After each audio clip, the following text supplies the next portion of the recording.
The civilian continued to struggle with the driver for the gun.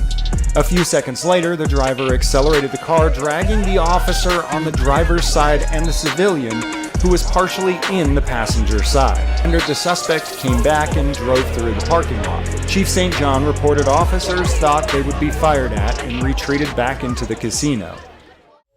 Welcome back, viewers. Dave Epstein from the Post-Pollock firm. Here to talk today about a video where some police officers beat the crap out of somebody and it came back to bite them in the rear end. Let's take a look at this video and you'll see what I'm talking about. This video shows a Billings police officer and a Yellowstone County sheriff's deputy picking fights with people outside of a bar. They stand in the middle of a parking lot and yell at people and kick their cars as they go by. Then when one person stopped to mouth back off to them, they beat the shit out of him. Fuck out of the way. Really? Or what?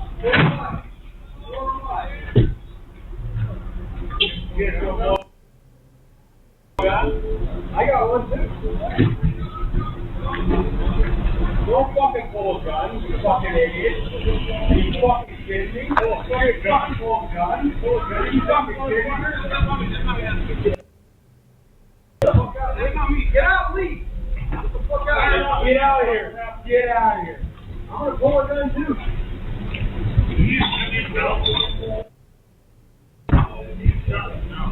He shot you?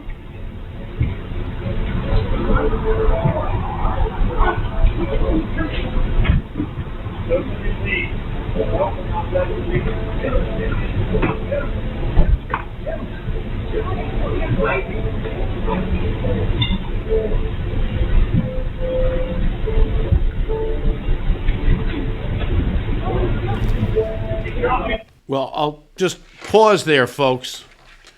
This is every responsible police chief's worst nightmare, to have police officers like this.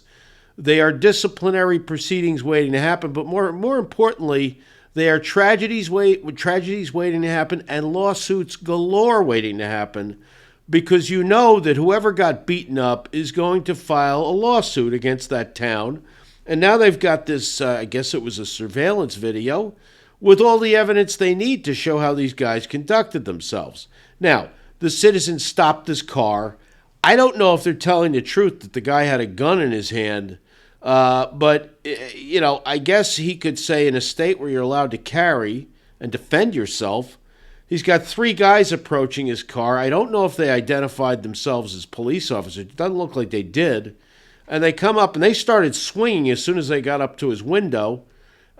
He's allowed to defend himself. I don't know if Montana may even be what they call a stand-your-ground state, where you're allowed to stand your ground. You don't have to retreat if somebody comes and attacks you. So let's see what happens from here. But right off the bat, the police officers came at him beyond aggressive with open hostility and violently. He got you shot in the face. He shot me in the face.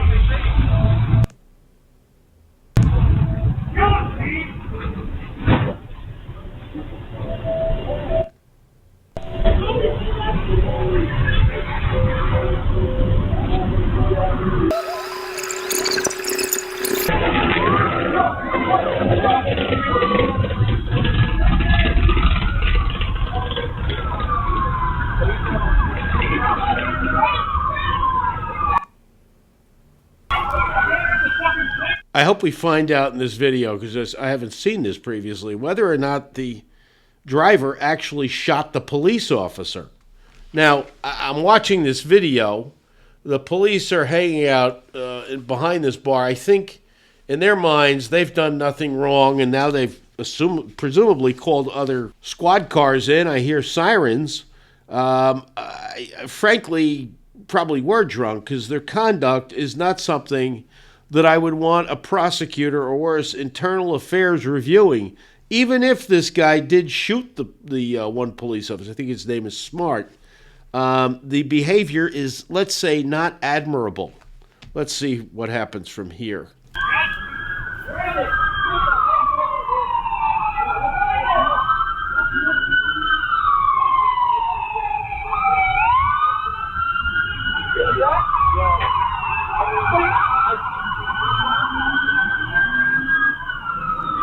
During a press conference Saturday, Billings police chief said a group of off-duty officers were socializing at the casino.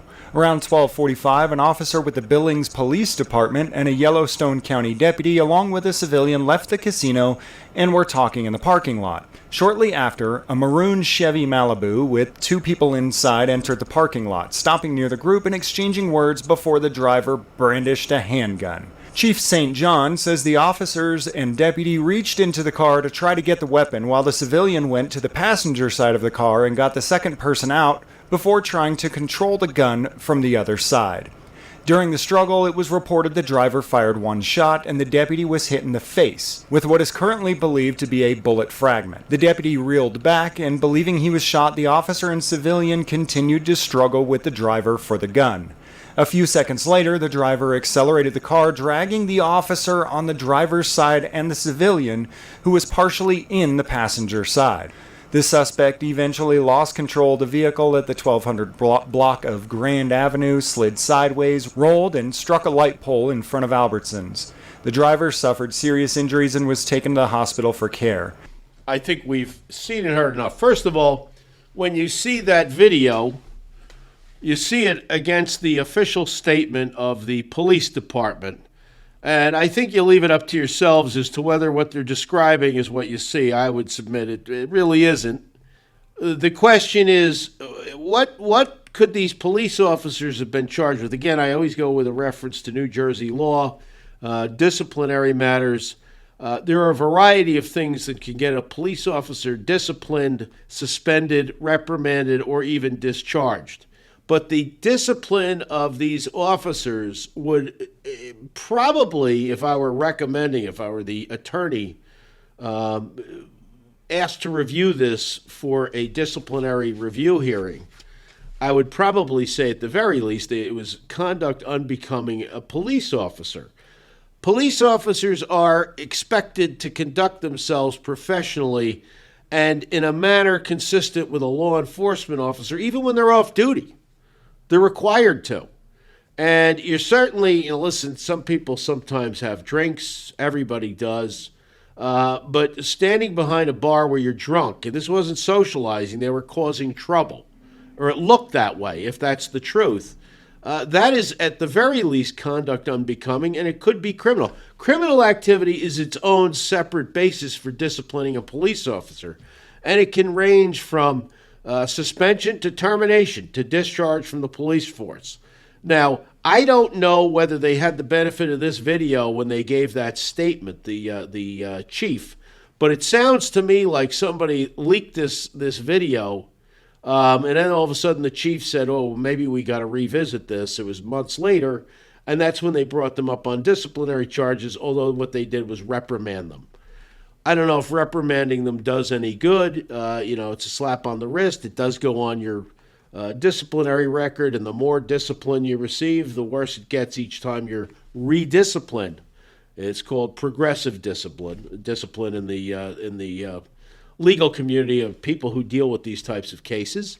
But you have a police officer who is, let's just say, misbehaving, and causes, I think, may have triggered this incident.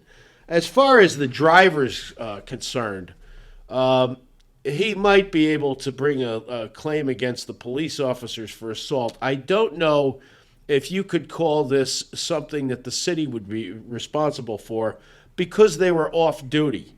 And it did not look, at least until later on, that they were acting in a law enforcement capacity, except maybe saying, "Don't pull the gun." I don't know if they identified themselves. I don't know what happened there. I also think maybe the officer who got shot might be able to file a lawsuit against the driver saying he used excessive force, he assaulted me, he had no reason to shoot me in the face.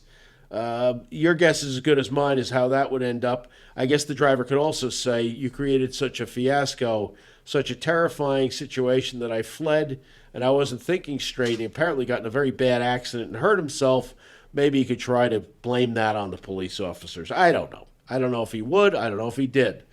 But what I did see here is something that where you try to run interference, you try to sugarcoat it, rather than immediately having it reviewed for disciplinary measure or disciplinary consideration.